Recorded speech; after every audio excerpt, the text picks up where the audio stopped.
कि लड़कियों को पढ़ाओ, उनको बराबरी में लेकर आओ, वो लड़कों से कम नहीं है। लड़कियों को कहूँ या लड़कों को कहूँ, है ना, अपने काम पर बहुत ज़्यादा मजबूत पकड़ रखने की बेइंतहा ज़रूरत है और मेहनत बहुत करने की ज़रूरत है। Nothing comes easy. इलाहाबाद के रिक्शे वाले से भी अगर आप बात करेंगी ना तो उसके मुंह से भी फिलॉसफी झड़ेगी। सच कह रही हूँ। सो फिलोसफिकल यस, वहाँ की मिट्टी में, वहाँ की आबो हवा में कुछ बात है। बोल के लब आजाद है तेरे। आदाब नाजरीन, मेरा नाम शारिका मलिक है और मैं आप सबका इस्तकबाल करती हूँ बोल के लब आज़ाद हैं तेरे बाय आवाज़ द वॉइस। ये एक छोटी सी कोशिश है हर उस महिला को फीचर करने की जिसने तमाम सामाजिक बंदिशों को तोड़कर अपनी पहचान बनाई है। तो आज मैं आपकी मुलाकात कराऊंगी जोया अहमद हुसैन साहिबा से। बहुत शुक्रिया आपका यहाँ आने के लिए। मुझे ये मौका देने के लिए बहुत बहुत शुक्रिया। हाँ, तो मैं खुद भी बहुत एक्साइटेड हूँ क्योंकि आपने बहुत कुछ किया है एंड आपने वाकई साबित किया है कि you live only once. So you were a journalist, you were a teacher and now you are an author. So how you are feeling? Nice, Allah का बहुत बहुत शुक्र है। मतलब जितना शुक्र अदा करूँ उतना कम है, क्योंकि ये एक बहुत लंबा सफ़र रहा और मुझे ख़ुद नहीं मालूम था कि वो कहानियाँ जो मैं अपने लिए लिखती थी, कुछ 500-600 वर्ड्स की, वो इस मकाम तक पहुँचेगी कि एक किताब की शक्ल में लोगों के सामने मैं पेश कर सकूँगी। तो इसलिए खुश हूँ। या तो सबसे पहले हम वो इलाहाबाद वाली जोया से मिलना चाहेंगे जो एक छोटे शहर में थी और कैसे आपकी परवरिश हुई। तो कोई चैलेंजेस रहे आपके स्कूलिंग के टाइम पे, तो उस पर ज़रा सी रोशनी डालें। मेरे घर का माहौल शुरू से ही ऐसा था कि लड़कियों को लड़कों के बराबर ही तवज्जो दी गई, क्योंकि मम्मी मेरी प्रोफेसर रही थी, प्रोफेसर अतिया निशात खान। वंडरफुल। हाँ, Urdu department, university of Allahabad. तो घर में पढ़ाई लिखाई का ही माहौल था, वेरी सेक्युलर और बहुत ही ज़्यादा फॉरवर्ड थिंकिंग। लड़कियों को बराबरी देने में मम्मी बहुत ज़्यादा यकीन रखती थी, अपने स्टूडेंट्स को भी वो बहुत ज़्यादा सपोर्ट करती थी। तो जाहिर है अपनी औलादों को तो करेंगी ही। तो घर में बाकी सब ने तो आर्ट्स पढ़ा, लाइक मेरी बड़ी बहन, मुझसे छोटा भाई और उससे फिर छोटी बहन। लेकिन मैं ही थी फैमिली में जो साइंस लेकर जिसने पढ़ाई की और इरादा था मम्मी का मुझे डॉक्टर बनाने का। अरे वो डॉक्टर क्या बनी वो तो हुआ नहीं, लेकिन बस दिल्ली आना हुआ। और क्योंकि स्कूल में एक्स्ट्रा करिकुलर एक्टिविटीज़ में आगे रही, डिबेट, एलिक्यूशन, ये सब, तो बस दिल्ली आई और यहाँ पर आज तक उस वक्त शुरू हो रहा था, शुरुआती उसका दौर था। वो आधे घंटे का एक प्रोग्राम आता था डीडी मेट्रो पे। अरे हाँ। और बस अल्लाह का शुक्र है इंटरव्यू दिया और उसमें मेरा हो गया और बस फिर तो नेवर लुकिंग बैक, आगे बढ़ते चले। तो जैसे आपने बताया आपके घर का माहौल काफ़ी मुख्तलिफ था और आपको अच्छा एक एनवायरनमेंट मिला पढ़ने के लिए, ब्लूम करने के लिए। बिल्कुल। हाँ, आपको लगता है कि आपके आसपास जो बच्चियां थीं या आपकी जो दोस्तें रही उनके लिए थोड़े से हालात अलग थे, स्पेशली अपनी कम्युनिटी में, मुस्लिम्स में? नहीं, अल्लाह का शुक्र है। मैंने जो पढ़ाई की वो कॉन्वेंट में रही। राइट। तो कॉन्वेंट में बच्चियाँ आती, जो मेरी फ्रेंड्स थी वो सभी अच्छी फैमिलीज से आना, वेल ऑफ फैमिलीज रहीं। फिर मैंने ग्रेजुएशन बीएससी किया यूनिवर्सिटी ऑफ इलाहाबाद से, तो वहाँ भी वैसा ही माहौल था। तो इनफैक्ट जो मेरे रिश्तेदार के मतलब मेरी कज़न्स रहीं, वहाँ तक मम्मी की पहुँच रही और मम्मी का जो इम्प्रेशन था ना कि लड़कियों को पढ़ाओ, उनको बराबरी में लेकर आओ, वो लड़कों से कम नहीं हैं। तो ये मम्मी का जो मैसेज था ना, ये बहुत ब्रॉड और बहुत लाउड थिंकिंग थी। तो घर में तो हो गई, एक्सटेंडेड फैमिली में भी रहा, आस पड़ोस वाले जो मोहल्लेदार हों या कॉलोनी के फैमिलीज आप कह लीजिए, वो सब बहुत इंस्पायर्ड होते थे, मोटिवेटेड होते थे मम्मी से। तो एक तरीके से उन्होंने पूरा एक इकोसिस्टम बिल्ड किया था कि उनके बच्चे जहाँ भी जाएं तो वहाँ पे वो चीज़ महसूस करें। हाँ, लोगों को इंस्पायर कर सकें। वंडरफुल। सो अल्लाह का बहुत बहुत शुक्र है। तो आपने जैसे बताया कि आपने साइंस पढ़ी, फिर उसके बाद एकदम से जर्नलिज्म, तो ये मतलब बहुत ही दोनों चीजें, मतलब एक हजम होने वाली बात नहीं है कि एक बच्चा जो साइंस पढ़ रहा है उसको वो कैसे ख्वाब कैसे देख रहा है जर्नलिस्ट बनने के। पता नहीं, कुछ रहा होगा, क्योंकि मेरे घर में जो माहौल था वो पढ़ाई लिखाई वाला ही था। मम्मी ने रिसर्च की थी उर्दू ड्रामा पे, जी। तो उसके बाद फिर जो भाई बहन है वो सब, छोटा भाई जो है मेरा दानिश इकबाल, वो नेशनल स्कूल ऑफ ड्रामा का पास आउट है। He is doing very well in his career. Artistic. हाँ, he is a film actor. अभी धुरंधर 2 में उन्होंने बहुत अच्छा काम किया है। मेरी बड़ी बहन वो भी पोएट हैं, जो मेरी सबसे छोटी है उसने पापा की तरह वकालत जो है वो लिए फॉलो कर रही है, वो प्रैक्टिस कर रही है। तो घर में आप समझ रही हैं ऐसा ही था एनवायरनमेंट कि बच्चों को पूरी आज़ादी मिली सेल्फ एक्सप्रेशन, अपना सेल्फ लव में रहने की। तो कहीं ना कहीं ये सब चीज़ें मैं एब्जॉर्ब ज़रूर कर रही थी, मुझे ऐसा लगता है। क्योंकि ठीक है, डॉक्टर बनना, एक कमरे में बंद रह के पढ़ाई करना, कॉम्पिटिटिव एग्ज़ाम देना, फिर यूनिवर्सिटी ऑफ इलाहाबाद से ग्रेजुएशन करना बायो में। लेकिन आप बायो में भी अगर ग्रेजुएशन किया तो फिर मुझे गोल्ड मेडल मिला था 12th में अपने साइंस एग्जीबिशन। तो लेकिन जब थिएटर करने की बारी आती थी तो थिएटर भी किया मैंने। It was somewhere in the making and I was absorbing all that was available, was there in my home, in my vicinity. तो मुझे बहुत ज़्यादा मेहनत नहीं करनी पड़ी, क्योंकि मम्मा मेरी वार्डन भी रही यूनिवर्सिटी हॉस्टल की। तो वहाँ पे तो दुनिया के कोने कोने से दीदी लोग आती थी रहने। जी। तो हमारी जो परवरिश हो रही थी ना, वो बहुत ही ज़्यादा सेक्युलर। इलाहाबाद एकेडमिकली खुद भी बहुत स्ट्रॉन्ग है, मतलब क्योंकि बच्चे बाहर से जाते हैं इलाहाबाद यूनिवर्सिटी पढ़ने। और हम जैसे AMU से हैं तो हमने सुना था कि बच्चे या तो AMU जाते हैं, इलाहाबाद जाते हैं। तो मतलब इसमें मैं कहूँगी कि आप काफ़ी ब्लेस्ड रही। हाँ तो बट चलिए, ये तो आपका घर हो गया, और घर जैसा माहौल बाहर मिलना बहुत मुश्किल होता है। तो दिल्ली आके आपको कोई चैलेंजेस फेस करने पड़े हो? जब मैं दिल्ली आई तो जामिया मिलिया इस्लामिया के वर्किंग वुमेन हॉस्टल में रही। राइट। तो रात को जब बुलेटिन होने के बाद लौटते थे तो सबसे बड़ी प्रॉब्लम होती थी कि खाना मिल जाए। अच्छा। तो जो मेरी रूममेट थी वो, अगर भैया उसकी मतलब रहम आ गया तो वो एक प्लेट में मेस से खाना लेके रख देती थी, वो पूरा सूखा ठंडा खाना जो है। लेकिन वो इतना अच्छा लगता था उस वक्त, क्योंकि बहुत तेज़ भूख लगी होती थी, और वो रोटी, वो सूखी सब्जी और दाल खा के हम सो जाते थे। तो लेकिन मैं ये ज़रूर कहूँगी कि मज़ा था, क्योंकि आप काम को एंजॉय कर रहे थे। Right. उसके बाद फिर जामिया से हमारा ऑफिस कनॉट प्लेस के कॉम्पिटेंट हाउस में था। राइट। 2 बस को बदल कर, वो बसें सीधी नहीं चलती थी। जिसने भी उस दौर में दिल्ली की सड़कों पे वो उन बसों को देखा है ना, वो टेढ़ी चलती थी, रेड लाइन और ब्लू लाइन। अब वो हैं भी नहीं। तो वो सब चीज़ें जब आज मैं मुड़कर देखती हूँ तो मुझे अच्छा लगता है कि हाँ, स्ट्रगल किया है तो बढ़िया है ना, उसका रिजल्ट भी तो देखने को मिला, उसका ग्लो दिख रहा है। Thank you. तो फिर जैसे out of curiosity, have you seen any difference for men and women in your industry, in journalism, like if we talk about pay scale, if we talk about amenities? अगर I'm so sorry, मैं फिर वही बात कहूँगी आपको, क्योंकि हाँ। अगर आप अपने काम के लिए ईमानदार हैं ना, राइट, आपको अगर अपना क्राफ्ट पता है तो आई थिंक आपको कोई nobody can devalue you. nobody लड़कियों को कहूँ या लड़कों को कहूँ, है ना, अपने काम पर बहुत ज़्यादा मजबूत पकड़ रखने की बेइंतहा ज़रूरत है, और मेहनत बहुत करने की ज़रूरत है। नथिंग कम्स ईजी, और इस माइंडसेट से निकलने की जरूरत है कि हम लड़की हैं, हमारे साथ। मैं ये बिल्कुल बोलती हूँ कि ये क्यों सोचो कि मुझे ना मेट्रो में वो जो एक सीट के ऊपर लिखा होता है महिलाएं, है ना, हैंडीकैप और ज़ईफ जो है उनके लिए वो सीट जो है बुक्ड है। I just don't like that. आप बुजुर्गों के लिए रखिए, और जो फिजिकली चैलेंज लोग हैं उनके लिए रखिए, डेफिनेटली पूरी इज्जत के साथ, मैं भी मानती हूँ इस बात को। बट औरतों को उसमें आप शामिल कर रहे हैं, यानी कि कहीं ना कहीं आपकी जहनियत में कमी है जी। हमें कम मत समझो। राइट।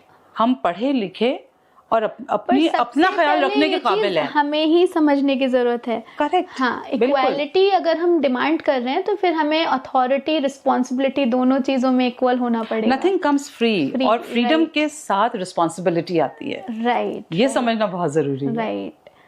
तो जैसे जर्नलिज्म इज लाइक दूसरों की आवाज उठाना, है ना, और टीचिंग, दोनों फिर बहुत मुख्तलिफ हो गए, लेकिन इन दोनों चीजों में एक चीज कॉमन है, story telling.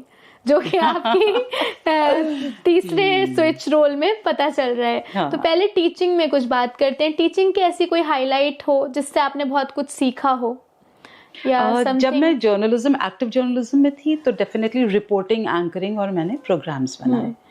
Journalism is what कि आप जाते हैं, जिंदगी को करीब से देखते हैं और उन कहानियों को लाकर लोगों के सामने यू आर अ कनेक्टिंग, है ना, you are a connect between the world and the real world, ऐसे करके ऑडियंस, आपके व्यूअर्स जो हैं। ये जब लेकर आप बतौर टीचर ऑफ जर्नलिज्म अपने स्टूडेंट्स के सामने जाते हैं, राइट, तो हर वो टीचर जो एक नई पौध को तैयार कर रहा है जर्नलिज्म की, उसके सामने सबसे बड़ा जो चैलेंज है वो ये है जिम्मेदारी। राइट, हैंड ओवर कर रहे हैं आप। तो हर वो जर्नलिस्ट जिसने बहुत कुछ ईमानदारी के साथ किया है ना, राइट, अपने दौर में, वो उसी ईमानदारी के साथ अपने स्टूडेंट्स को हैंड ओवर करे, पास ऑन करे। तो यहाँ मुझे लगता है हम टीचर्स जर्नलिज्म के बहुत अहम रोल अदा करते हैं, राइट, है ना, क्योंकि news is everything.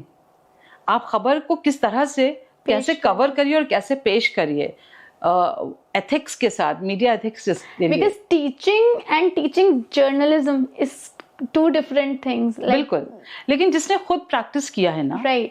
Active journalism में रहा है, मेरे ख्याल से उसके लिए बहुत ज्यादा चैलेंजिंग नहीं है। राइट, वो उसको उसी तरह से अपने स्टूडेंट्स से वो कनेक्ट करता है।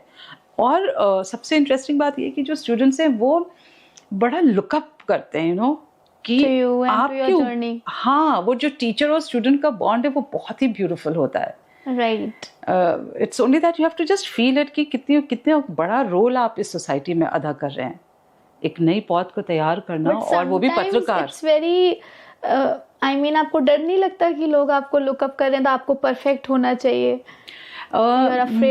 मैंने अब मेरा जो करियर ग्राफ रहा है वो ऐसा रहा है कि मैंने हर तरह के बीट्स को कवर किया है, पॉलिटिक्स, है ना, एजुकेशन, हेल्थ, मैंने स्टिंग ऑपरेशंस भी किए हैं। यस, यस, तो मतलब ठीक है, ऐसा टीचर अगर स्टूडेंट्स को मिलता है और स्टूडेंट्स उससे प्यार करते हैं, उसकी इज्जत करते हैं, तो और क्या चाहिए। इंस्टीट्यूट हाँ, दे से कि Zoya ma'am is an ocean, उनसे जितना भी लेते रहो कम है। तो वही मैं कहती हूँ ना, अल्लाह का बहुत बहुत करम है। Really thankful So to we God. can clearly see that you have been loved throughout, Yes, and yes. that reflects in your art also. Yeah. I want to ask one thing. Like I'm a millennial, है ना? Okay. And ये आजकल बहुत चल रहा है क्योंकि आप टीचर रहे हैं तो आपने मुख्तलिफ जनरेशन्स को डील किया होगा। अब जेनजीज को कुछ चीज़ों के लिए ट्रोल किया जाता है या पहले मिलेनियल्स को किया जाता था, तो आप इसमें क्या मानते हैं? मतलब what's the key to deal with every generation? Like how can you bridge the gap, generation gap? I don't have much to say about this because trolling and all, it's a game जहाँ players involved हैं. Right. There's an action or reaction का, I think, a combination. So it's a very different world. And अभी मेरा उससे वास्ता हुआ नहीं और ना मैं चाहूंगी भी कि कभी कुछ ऐसा हो. So I don't have very much to say about it. मतलब in personal level, how you deal with different generations, or you are same Zoya Hussain? I am for Zoya Ahmed everyone. Hussain. Yes. बिल्कुल, मैं अपने students के लिए, अपनी family में, हर उस role में I remain the same. You remain the same. Committed. And, which is really cool. I mean, you are not losing your identity. No. Yes, wonderful. So how you gained that? You were naturally like this? मैं शुरू से ऐसी ही हूँ। अच्छा। और मुझे जो लोग मिलते भी हैं ना, वो यही कहते हैं, जोया बदलना मत, ऑलवेज रिमेन लाइक दिस। तो मैं क्यों बदलूं? लाइफ में मतलब कभी ऐसा हुआ कोई success? Of course you have seen success, so you must have seen failures as well. Why not? So how, I mean, देखिए कुछ तो मंत्र होगा ना इसका कि यू आर सो काम and composed and neutral in both the situations. मैं आपको रिपोर्टिंग का एग्जांपल दूंगी।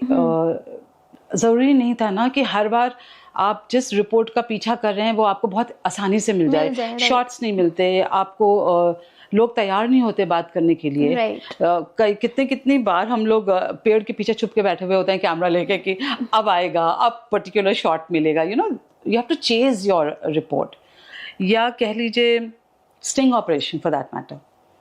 It's very challenging. और मैं हार ना मानने वालों में से थी, क्योंकि तो पीछे पड़ जाती थी। और ये ज़रूरी नहीं, कभी आपका टेक्निकल एरर भी हो जाता है उसमें। मेरे स्टूडेंट्स बहुत कहते हैं कि हमें स्टिंग ऑपरेशन सिखाइए, विच आई डोंट, बिकॉज उसके साथ बहुत ज़्यादा चैलेंजेस हैं। आप जिस ऑर्गेनाइजेशन के लिए काम कर रहे हैं वो कितना मजबूत है, वो कितना आपके पीछे खड़ा है। एंड मैंने जो स्टिंग ऑपरेशंस किए वो मैंने टीवी टुडे के लिए किया, and TV today is a wonderful place to work. मैं आज जो भी हूँ उसका मैं पूरा क्रेडिट आज तक को देती हूँ। मुझे बहुत अच्छी टीम मिली, बहुत अच्छे बॉस मिले जिन्होंने मुझे समझा, मेरे आइडियाज़ को हमेशा सपोर्ट किया। कहीं भी फील्ड में भी फंसते थे तो 1 phone call away, you know. तो that kind of trust from your employer, तो आपको अपने को भरोसा भी होता है ना। राइट। और मेहनत करने का जो वो जज्बा है वो उसको भी बढ़ावा मिलता है कि नहीं और लाते ना, मतलब मेहनत करते रहो, ऐसा था। Wonderful. But that was golden age, ये भी मैं बोलूँगी, era of journalism, and I thoroughly enjoyed that. हाँ, अब तो ये आपकी बात हो गई journalism, then journalism come teaching, and now come to your favorite role, as I can see that you're enjoying that, and the current role, I must say, being an author. Yeah. So how this happened, like पहली कहानी आपने कब लिखी? मैं आपको बताती हूँ अपने बचपन के ना एक शॉर्ट स्टोरी। तो घर में क्या था कि वो पहले चलता था HMV record player, LP HP करके ना। तो मम्मी हमारी वो कहानियों का एक छोटा सा रिकॉर्ड लेके आई थी HP, उसमें सारी कहानियाँ थी, गाने थे, नानी तेरी मोरनी को मोर लेके, वैसा वाला टाइम। और पापा मेरे ही वॉज लॉयर, तो मोहम्मद इकबाल अहमद। तो पापा कहीं इंडिया से बाहर गए थे और वो हम बच्चों के लिए ऑडियो कैसेट लाए थे, उसमें कहानियाँ थी। I used to love listening to those stories. कहानियों का जो नाता है वो वहाँ से एक्चुअली शुरू हुआ, जो फाउंडेशन स्टोन था। उसके बाद फिर इलाहाबाद में एक बहुत मशहूर लेखक रहे हैं, उपन्यासकार, उपेंद्र नाथ अश्क साहब। तो मैं मम्मी के साथ ना अश्क साहब के घर जाया करती थी, छोटी सी, I must have been in 2nd 3rd class. तो मम्मी और अश्क साहब का डिस्कशन होता रहता था और मैं बड़े गौर से बैठकर उनको सुना करती थी, और घर वापस आकर फिर अश्क साहब की मैं कॉपी करती थी। वो नमकीन मुंह में खा, थोड़ा सा लेके और फिर बुक पढ़ते रहना। कहीं ना कहीं बहुत इम्प्रेस होती थी मैं इन सब चीज़ों से। उसके बाद फिर कट टू ये हुआ कि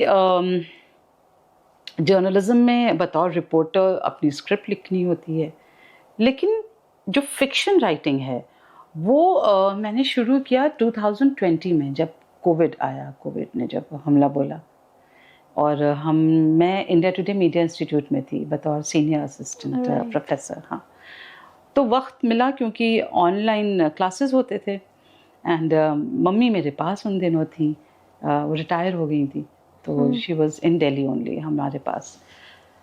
तो क्लासेस लेते और फिर चाय वाय बना के मम्मी के साथ बैठकर गपशप होती। तो मम्मी बड़े मज़े मज़े की कहानियाँ सुनाती थी, कभी फिराक गोरखपुरी साहब की, है ना, मिर्ज़ा गालिब, तो जोश, इकबाल, ये सारा सब कुछ चलता था। उन्हीं दिनों मैंने पहली कहानी लिखी, और वो कहानी मेरी जो थी वो चाइल्डहुड मेमोरीज से, जो उन किरदारों से मैं मिली हूँ कभी, या कभी किसी से कहानी किस्सा सुन लिया ना, वो मैंने पहली कहानी लिखी। और मम्मी को जब सुनाया, it was very short, 500-600 words की। तो मम्मी ने कहा कि तुम्हारी तो स्टाइल ऑफ राइटिंग क़ुरैतुल ऐन हैदर और इस्मत चुगताई और मंटो से मिलती हुई है। और मैं शॉक रह गई थी, बिकॉज मैं साइंस के बाद मैंने पॉलिटिकल साइंस पढ़ा, मास कॉम किया, और कभी मेरा जो है टाइम ही नहीं मिला कि मैं उर्दू लिटरेचर को एब्जॉर्ब कर पाती। राइट। तो ये कहाँ से आ गया? और मम्मी कह रही कि स्टाइल ऑफ राइटिंग, तो बस मुझे लगा यार ये तो बहुत ज़्यादा तारीफ हो गई है। मुझे ये तो मालूम था कि ये नाम सारे बहुत बड़े नाम है उर्दू लिटरेचर के। तो बस इतना सा एक इत्तेफाक था। उसके बाद फिर मम्मा मेरी बड़ी बहन के पास चली गई, और मैंने लिखना जारी रखा एक के बाद एक कहानियाँ। ये सारे उन किरदारों की थी जो मैंने बचपन, मतलब बड़े होते हुए सुनी थी, या कुछ कैरेक्टर्स जिनसे मेरी कभी मुलाकात हुई होगी, जिनको मैंने बहुत करीब से ऑब्ज़र्व किया। और एक और बहुत मज़ेदार बात यह है कि अपने स्कूल में ना 3rd 4th क्लास तक मैं बोलती नहीं थी। Right. I used to just keep very quiet. तो टीचर्स भी फ्रस्ट्रेट हो जाती थी, मगर उसी के साथ ये था कि I was observing my vicinity, what all was happening. उन्हीं में ये सारे कैरेक्टर्स भी आई थिंक कहीं ना जहन में बैठे थे। Those observations you have just penned down. तो जब मैं लिखने बैठी, मुझे वक्त मिला, तो वो सब निकल आए, you know, and they started saying कि यू नो मेरी कहानी पहले लिखो, and that is how I started writing. Like you said that you were on TV that time back then. Which year it was? मैंने anchoring start की है 2003 में। 2003, right? Yeah. So उस टाइम पे मुझे नहीं लगता बहुत ज्यादा लड़कियां इलाहाबाद से टीवी पे आती होंगी। क्या रिएक्शन था? मतलब I think I was the first one. हाँ, कोई भी नहीं रहा होगा। तो क्या रिएक्शन था आस पड़ोस में उसको? मेरे पापा बहुत खुश होते थे मुझे देखकर, मम्मी भी बहुत खुश होती थी, मगर इलाहाबाद क्योंकि वहाँ तब तक इतनी जर्नलिज्म को कह लीजिए, मतलब है तो पढ़े लिखों का ही शहर। मैं समझ गई, मेन स्ट्रीम नहीं मानते होंगे या फिर समथिंग लाइक दैट। हाँ, लेकिन वो धीरे धीरे जैसे ही वो पिक करना शुरू किया 24 घंटे का चैनल, हाँ. तो बड़ा मज़ेदार होता था। मम्मी की जो स्टूडेंट हैं, एक उन्होंने अपनी बेटी जो पैदा हुई उसका नाम जोया रखा। वंडरफुल। और फिर जब मम्मी उन लोग के घर, मम्मी ने बताया था जब मैं गई थी कि मैं घर गई तो अपनी छोटी बेटी को बुला के कहा कि बताओ तो जोया कैसे बोलती हैं। फराज साहब का शेर मुझे अच्छे से याद नहीं है, लेकिन उसका मफहूम ये है कि और कितनी मोहब्बतें चाहिए तुझे फराज। वाह वाह, बहुत खूब। हाँ, तो उसने वैसे ही बोला था, जोया अहमद हुसैन, दिल्ली आज तक। तो मम्मी को बड़ा अच्छा लगता था कि यू नो मेरी बेटियां जिनमें उन्होंने इतना भरोसा किया, पढ़ाया लिखाया और उनको पूरी तरह से आज़ादी दी अपने करियर को परस्यू करने के लिए, तो they are all doing good. आपको ये लगता है, जैसे मुझे भी कहा गया था कि जब मैं, हालांकि मैं इससे थोड़ा सा इत्तेफाक नहीं रखती हूँ कि बेटियों पे बहुत ज़्यादा ऑनर जुड़ा हुआ होता है, तो मुझे भी कहा था कि आप जा रहे हैं तो आप अपने शहर रिप्रेजेंट करते हैं, तो लेकिन आपको ऐसा लगा कि आपके बाहर जाने से और लोगों के लिए रास्ते आसान हुए? क्यों नहीं? You led as an mummy मेरी, जब मम्मी की मैं बात करती हूँ तो मम्मी हम सारे भाई बहन के सामने mummy was a role model. Right. Mummy उस दौर में से निकल के उनके लिए बहुत यहाँ तक पहुंची, मतलब बीए में इंग्लिश लिटरेचर, उर्दू, फिलॉसफी, ये टफ कंपटीशन है ना। अगर वो कर सकती थी ये सब कुछ, तो हम लोगों को तो बहुत कुछ मिला। राइट। है ना। और हमें देखकर हमारे छोटों, मतलब मैंने अपनी बहन को देखा, इस तरह से हम सब भाई बहन एक दूसरे को कॉम्प्लीमेंट करते थे और मोटिवेट करते थे। और ये चीज़ बाकी दूसरी फैमिलीज में भी गई, यू नो, अक्रॉस, मैं कहूँगी। वंडरफुल। तो मैं जैसे देख सकती हूँ कि आप बहुत बेबाक हैं, बोलती हैं, और लेकिन आपके साथ ये एक अच्छी बात थी कि आपके पेरेंट्स की ढाल रही है आपको, लेकिन फिर भी मतलब अब मैं इसमें कोई क्वेश्चन ही नहीं बचता है कि रिश्तेदारों ने कुछ कहा होगा तो आपको अफेक्ट करा। अरे कभी किसी ने कुछ नहीं कहा, नहीं कहा, कभी नहीं। I think Allahabad is a good place to live in. Why not? Intellectuals का शहर है, बुद्धिजीवी हैं वहाँ, and we can see that positivity in your aura. हाँ, I am very proud of कि मैं उस मिट्टी को बिलोंग करती हूँ। अमूमन जब हम किसी छोटे शहर से बात करते हैं, किसी से, इलाहाबाद वैसे इतना छोटा नहीं है, तो उन लोगों ने ये चैलेंजेस फेस किए होते हैं। तो इलाहाबाद के रिक्शे वाले से भी अगर आप बात करेंगी ना, तो उसके मुंह से भी फिलॉसफी झड़ेगी। सच कह रही हूँ। सो फिलोसफिकल पीपल ओवर देयर। वहाँ की मिट्टी में, वहाँ की आबो हवा में कुछ बात है। चलिए, before we wrap up this beautiful session, I want to ask कि अगर आप कोई एडवाइस दें, लाइक आपको कोई 10 ईयर ओल्ड मिले, 20 ईयर ओल्ड यंग गर्ल मिले, तो आप उसको क्या एडवाइस देना चाहेंगी? खुद पर भरोसा रखो। ये जिंदगी है, चुनौतियां आएंगी, कोई भी उससे खाली नहीं है, लेकिन उसका डटकर सामना करो, हार नहीं मानो, और अपने ऊपर मेहनत करो, अपने ऊपर, और ईमानदारी से। उसका कोई शॉर्टकट नहीं है। बिल्कुल, सक्सेस का कोई शॉर्टकट नहीं। राइट। बिल्कुल भी नहीं है। Right. And when you are skilled then nobody can stop you. हाँ, राइट। तो जैसे कि अब हम थोड़ा सा आपकी किताब के बारे में भी बात कर लेते हैं। तो बाहरी जिंदगी, हाँ, तो ये नाम, मतलब ये जिंदगी पे है, ये डेडिकेट किसको किया आपने ये किताब? मैंने ये किताब मम्मी को डेडिकेट किया, क्योंकि उन्हीं के साथ जब मैंने लिखने का सफ़र शुरू किया था, तो इसीलिए मैंने अपनी मम्मी को ये बुक डेडिकेट की। और उसके बाद फिर एक लंबा गैप आ गया था। और ये कहानियाँ मैंने पब्लिश होने के लिए बिल्कुल भी नहीं लिखी थी, ये मैं अपने लिए लिख रही थी। बट हुआ ये कि